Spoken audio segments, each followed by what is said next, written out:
தோசைக்கு சாம்பார் சட்னி வச்சு சாப்பிட்டு ஒரே போர் அடிக்குதா?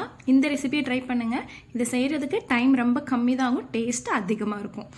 ஒரு 1/4 கிலோ கத்திரிக்காய், ஒரு பெரிய சைஸ் உருளைக்கிழங்கு கட் பண்ணி தண்ணியில் போட்டு வச்சுருக்கேன். ஒரு குக்கர் அடுப்பில் வச்சுட்டு கொஞ்சமாக ஆயில் ஊற்றிட்டு அதில் கொஞ்சம் கடுகு ஜீரகம் போட்டு நல்லா தாளிச்சுக்கோங்க. 2 பெரிய வெங்காயம், 2 தக்காளி, ஒரு 10 பச்சை மிளகாய் ஆட் பண்ணியிருக்கேன். பச்சை மிளகா காரம் எனக்கு கம்மிங்கிறதுனால 10 மிளகாய் ஆட் பண்ணியிருக்கேன். நீங்கள் காரத்துக்கு தகுந்த மாதிரி அட்ஜஸ்ட் பண்ணிக்கோங்க.